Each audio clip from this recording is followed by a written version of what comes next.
Differentiation,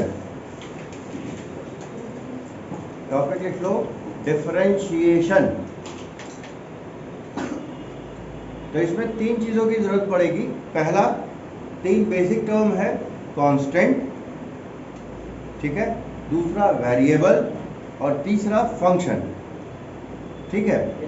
for example तुम्हारी as से बात करते हैं।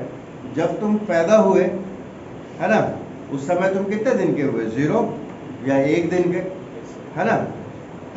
उसके बाद जैसे जैसे समय बीतता गया तुम्हारी एज क्या हुई? बढ़ती गई, ठीक है। तो यहाँ पे जिस समय तुम पैदा हुए तुम्हारी एज 0 डेज की हो गई, बिकॉज उसी दिन तुम पैदा ही हुए हो। 24 घंटा बीतेगा तब 1 दिन का कहलाओगे, है ना।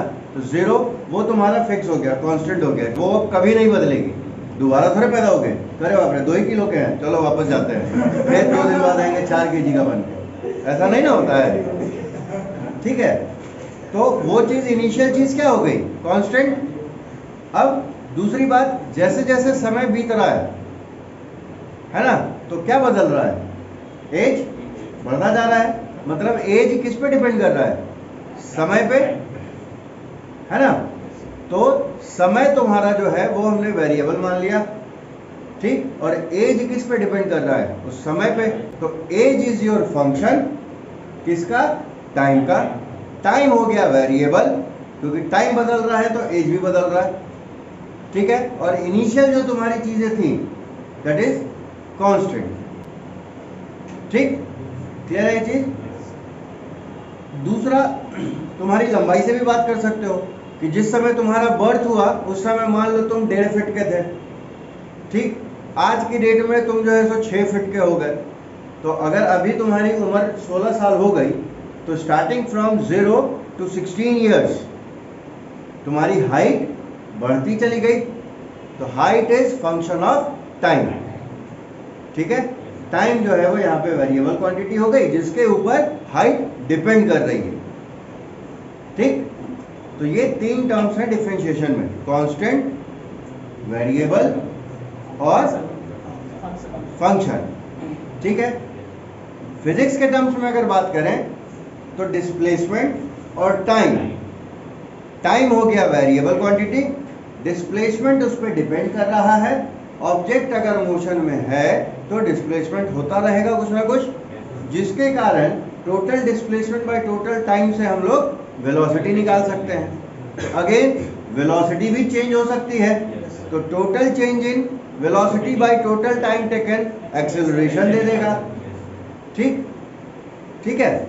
तो वेलोसिटी क्या हो गया? फंक्शन हो गया टाइम का, ठीक है, ध्यान रहेगा। उसी तरह डिस्प्लेसमेंट भी क्या हो गया? फंक्शन हो गया टाइम का, ठीक। क्लियर है ये चीज? अब है कि डिस्प्लेसमेंट और टाइम के रेशियो से हम कोई चीज डिफाइन कर सकते हैं।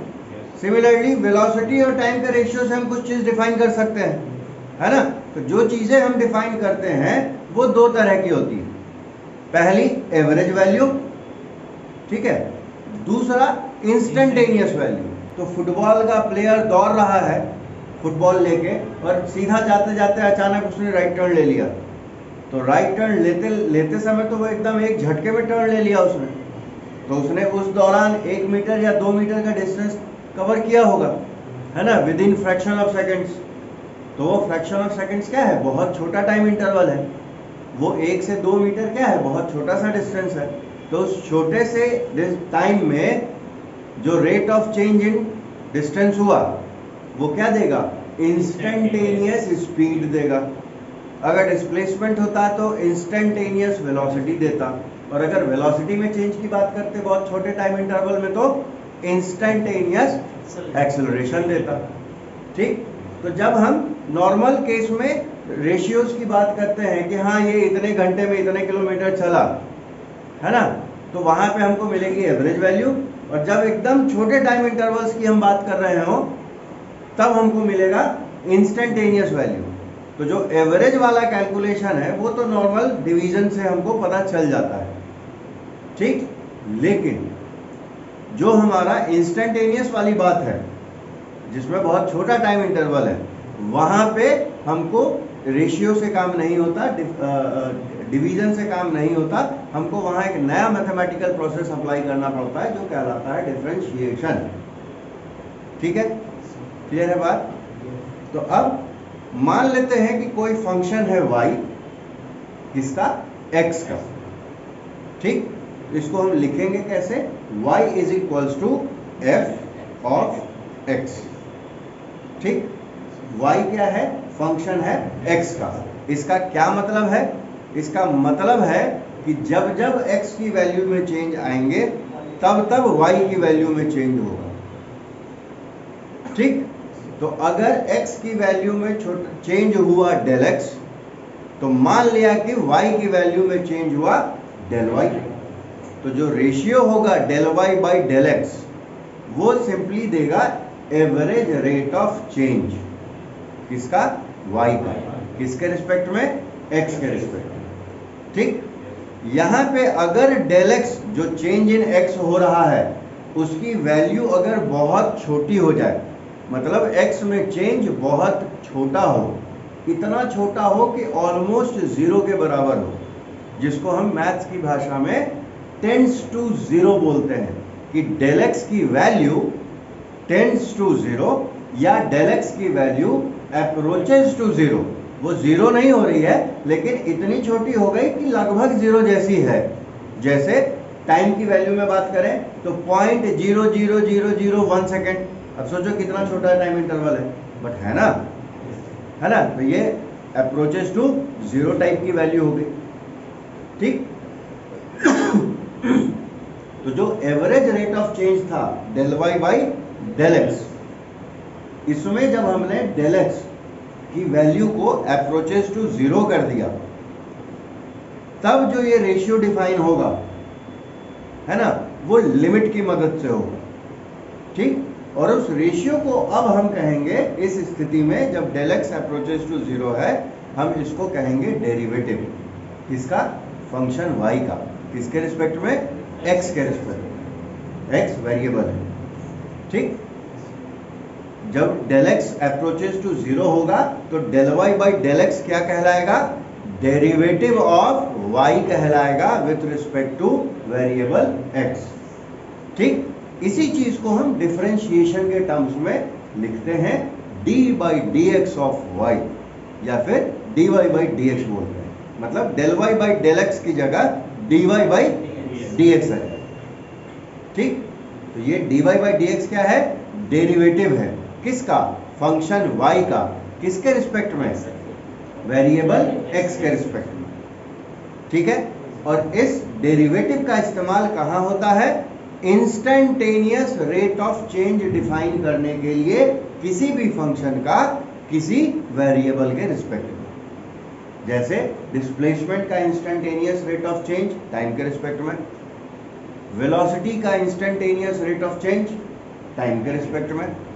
ठीक है, तो डेरिवेटिव का इस्तेमाल कहाँ करेंगे?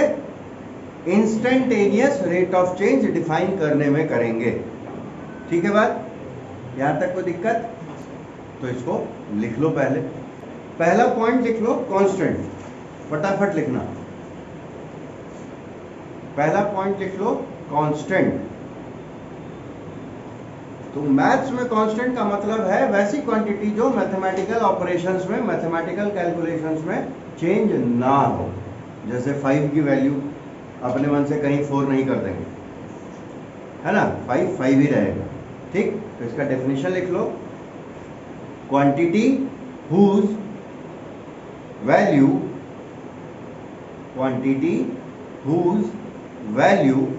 remains unchanged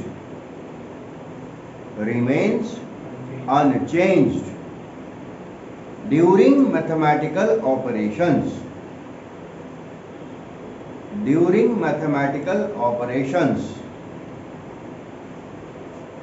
एग्जाम्पल लिख लो, इंटीजर्स, कॉमा पाई की वैल्यू क्या थी? 22/7 या 3.14, है ना, एक्सेट्रा। दूसरा लिख लो पाई सर्कल में भी आया था, पाई आर स्क्वायर। वेरिएबल लिख लो,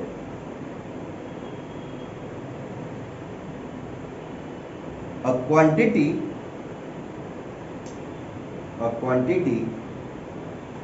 which can take up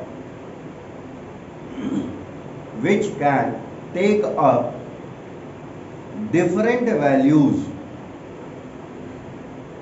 which can take up different values. ठीक है। तीसरा लिख लो function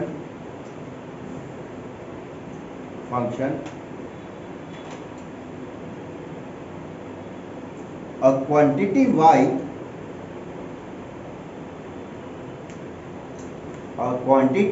y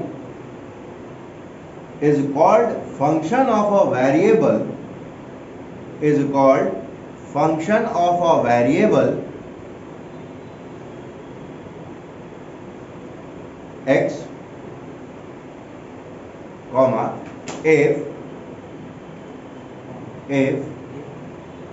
corresponding to any given value,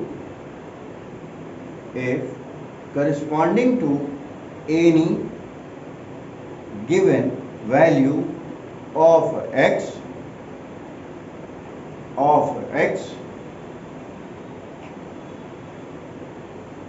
comma, there exists a single definite value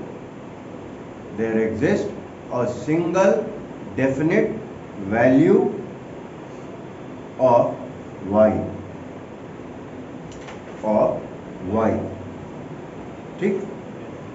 अब आ जाओ नेक्स्ट, यूज ऑफ डिफरेंशिएशन। पहले वो लिख लो, फिर del y by del x की बात करें। यूज ऑफ डिफरेंशिएशन, तो इसमें लिख लो differentiation in physics is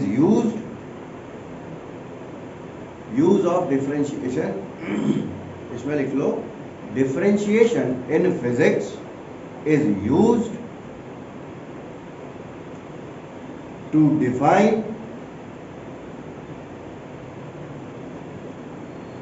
instantaneous rate of change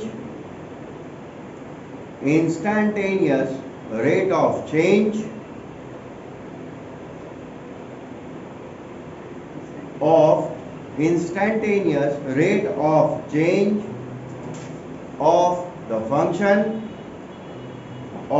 function with respect to a variable,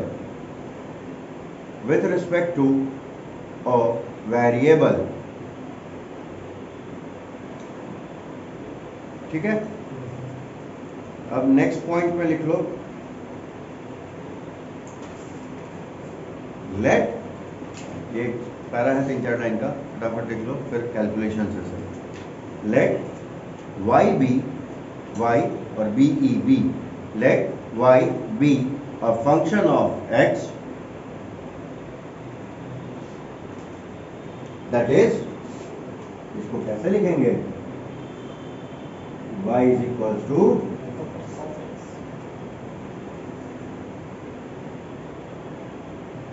f of x। ठीक, फिर पैरा चेंज करके इसी में लिखना है। Suppose the value of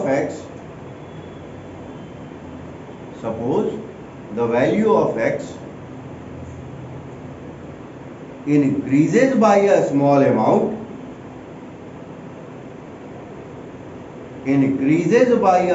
amount, del x, triangle वाला del और x, ठीक, del x full stop, then the value of y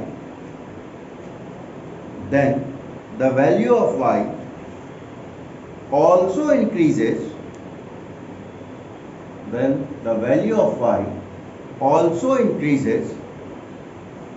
by a small amount,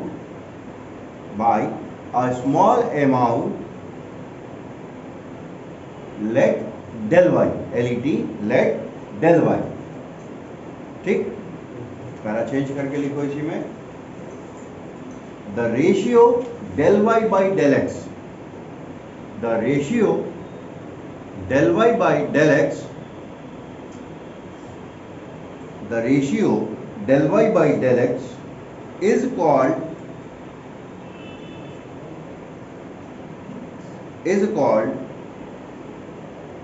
underline करके लिखना, average rate of change,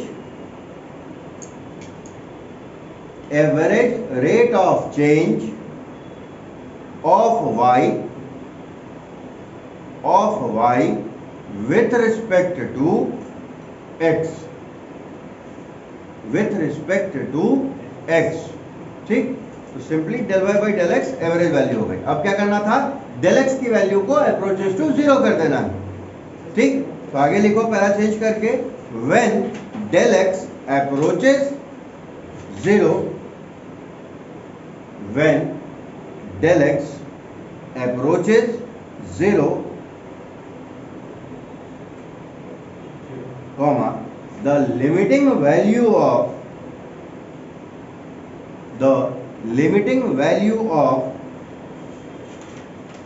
del y by del x, the limiting value of del y by del x is called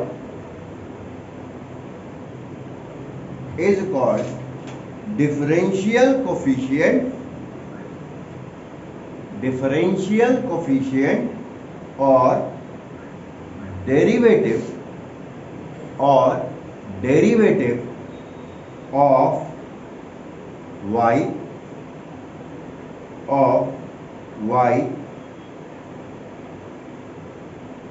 with respect to x and is denoted by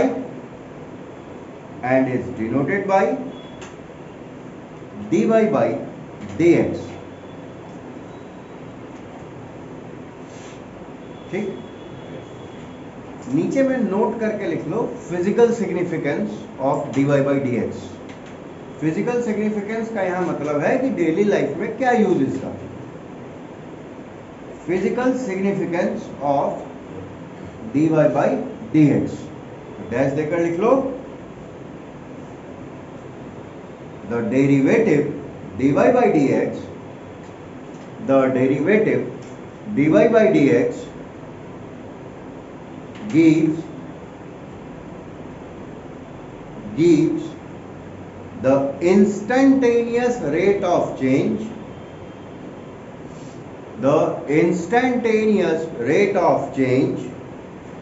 of function y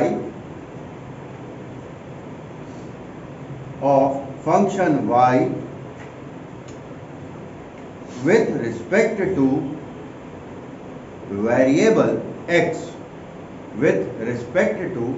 variable x, ठीक, यहां तक एक बार पढ़ लो और कोई doubt हो रहा है अगर तो बताओ। अब बात करते हैं कि जो लिमिट की बात हमने इंट्रोड्यूस की एंड देन डिफरेंशिएशन की बात इंट्रोड्यूस की, है ना। तो ये लिमिट है क्या, जब x की वैल्यू कोई पर्टिकुलर ना होके अप्रोचेज हो जाए, कि एग्जैक्टली इक्वल टू 1 ना होके अप्रोचेज टू 1 हो, इक्वल टू 0 ना होके अप्रोचेज टू 0 हो जाए, इक्वल टू 10 ना होके अप्रोचेज टू 10 हो जाए, तो उसका मतलब क्या है। ठीक है, तो देखो एक हमने फंक्शन मान लिया जिसका इक्वेशन ये दिया हुआ है, तो x की वैल्यूज रखेंगे तो y की वैल्यू में कुछ वैल्यू मिलेगी डेफिनेट हमको, है ना। तो देखो हम बात करते हैं x इक्वल्स टू 1 के लिए और x अप्रोचेस टू 1 के लिए। तो जब x इक्वल्स टू 1 के लिए हम बात करेंगे तो देखो y की क्या वैल्यू मिलेगी। 1 पुट किया,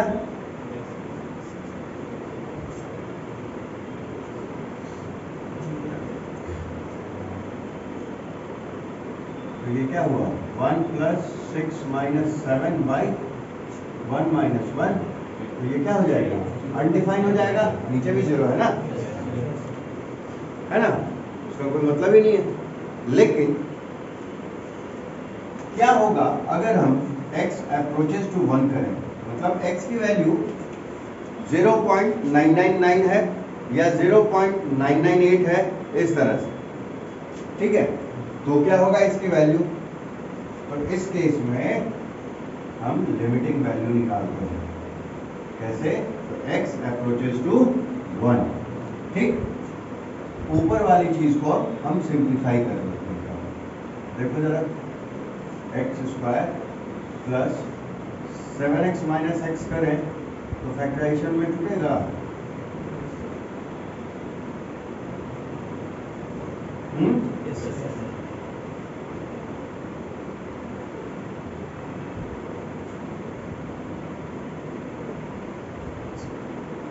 क्या होगा, x plus 7 minus 1 x plus 7, ये a square minus b square पे टूट सकता है।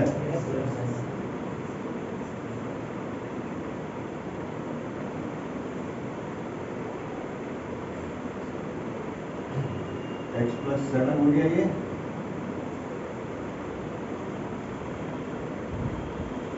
कटेगा,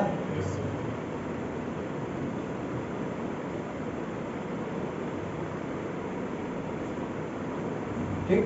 अब इसकी वैल्यू पुट कर दो, 1 प्लस 7 1 प्लस 1, क्या आया, 8/2। यही लिमिट के कारण देखो बदलाव आ गया। क्लियर है ये लिमिट का काम, ठीक। तो इससे फायदा ये होता है कि एग्जैक्टली 1 के बराबर होते ही जो चीज अनडिफाइंड थी, लिमिट लगा देने पे वो डेफिनेट वैल्यू देने लग जाता है, ठीक है। अब बात करते हैं, ये डिफरेंशिएशन वाला जो पैरा लिखा है उसमें लास्ट में लिख लो कि mathematically dy by d x क्या हो जाएगा, limit del x tends to 0 of del y by del x, ठीक। तो पैरा लिखा है उसके नीचे मैथमेटिकली और डैश देकर ये लिख लो,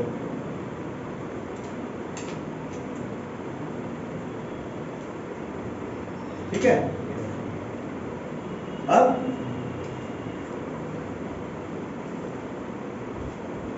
सिंपल एक और तरीके से समझ लो चीजें। मान लिया फॉर एग्जांपल, मतलब वही चीज है, अब मान लिया डिस्प्लेसमेंट s क्या है, फंक्शन होगा, या डिस्प्लेसमेंट x जो है वो चेंज हो रहा है, changes with respect to time. तो इसका क्या मतलब हम कह सकते हैं कि डिस्प्लेसमेंट जो है वो फंक्शन है किसका, टाइम का, है ना। मतलब s is f of t, ठीक।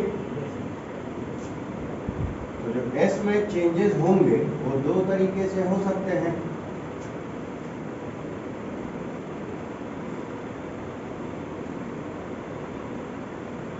पहली एवरेज, है ना, रेट ऑफ चेंज, और दूसरी इंस्टेंटेनियस,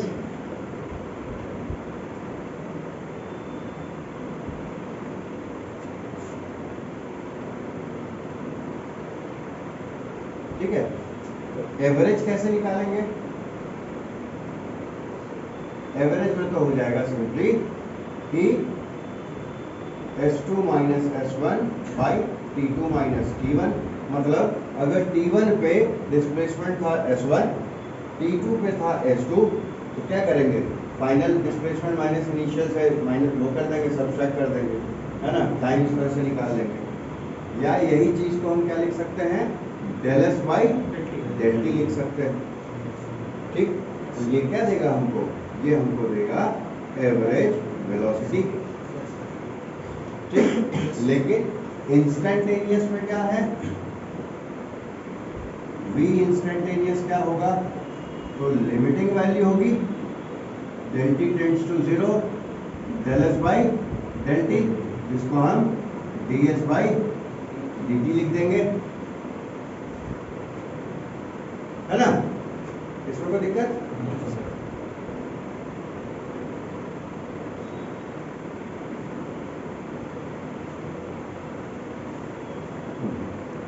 अब आते हैं इसमें बेसिक कुछ फॉर्मूला यूज होंगे, क्योंकि जब डिफरेंशिएशन का कैलकुलेशन करेंगे तो कुछ ना कुछ रूल्स होंगे उसमें अलग से, ठीक है, क्योंकि अगर सिंपली डिवीजन ही होता तो फिर अलग से डिफरेंशिएशन की जरूरत क्यों पड़ती, ठीक है। तो क्या रूल्स लगेंगे वो देखो। उससे पहले यहाँ तक में कोई दिक्कत किसी को एवरेज और इंस्टेंटेनियस में? चलो तो बात करते हैं फॉर्मूला कहो, डिफरेंशिएशन थ्योरम्स कहो। पहला, डिफरेंशिएशन कांस्टेंट टर्म का 0 होता है, ठीक, समय के साथ उसकी वैल्यू बदलती नहीं है। dx ऑफ मान लिया 16 0 हो गया, मान लिया टाइम के रिस्पेक्ट में अगर है 10 है 0 हो गया, ठीक है। दूसरी बात, d by d x of x to the power n, ये होता है n x n minus 1। Example देख लो, d by d x of x to the power 6 क्या हो जाएगा, 6x 6 माइनस 1 मतलब 6x 5। मान लो निगेटिव पावर है तो क्या होगा, पूरा का पूरा पावर बाहर आएगा, n माइनस 1 क्या हो गया, माइनस 4x माइनस 5। t के टर्म्स में अगर बात करें तो क्या हो जाएगा, ये 3 माइनस 1 3t स्क्वायर, ठीक। अब इन दोनों को मिलाते हैं,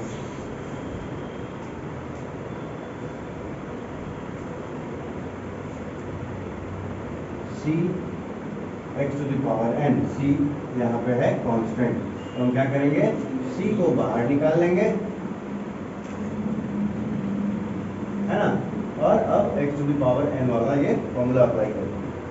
तो एग्जांपल से समझो, d by d x of 6x 4 क्या हो जाएगा, 6 बाहर, dx ऑफ x टू द पावर 4, और ये क्या हो जाएगा, 6 इंटू 4x 4 माइनस 1 तो हो गया ये 24x क्यूब, ठीक है। एक नेगेटिव पावर ले लेते हैं तो क्या होगा, 3 बाहर, D by d x of x inverse 2, 3 power बाहर आया, पावर में 1 घटाया, तो 3 और माइनस 2 माइनस 6 x माइनस 2, ठीक है। इसमें कोई दिक्कत? अब तीनों मिक्स करते हैं। मान लिया एक फंक्शन है u, एक फंक्शन है y, एक बार प्लस है या एक बार माइनस है, तब क्या होगा, तो पहले हम दोनों का अलग अलग डिफरेंशिएशन करेंगे और फिर ऐड करेंगे, ठीक है।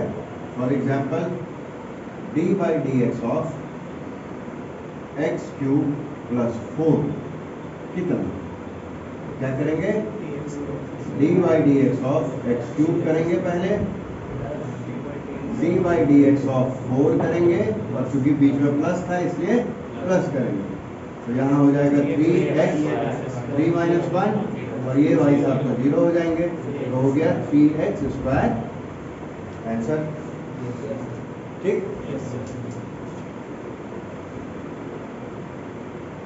अगर d बाई डी टी होता 4t क्यूब होता, माइनस 4t होता और प्लस 2 होता तो क्या होता,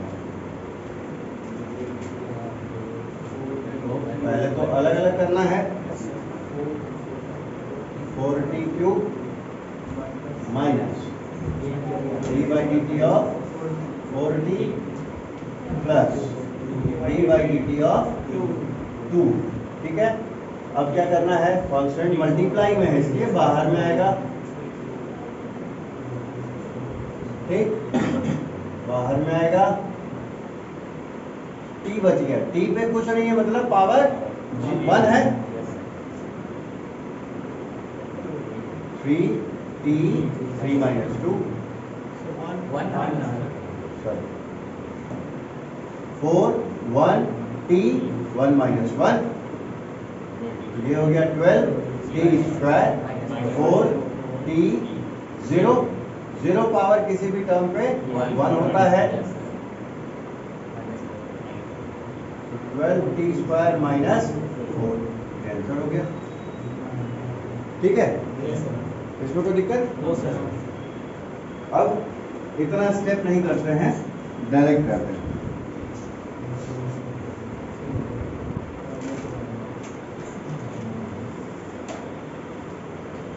ये बताओ कितना होगा? 64x का पावर क्यूब 64। ठीक,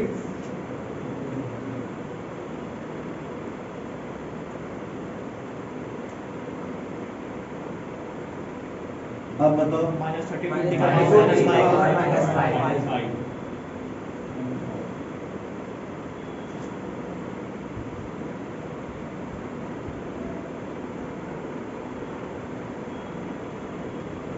जीरो।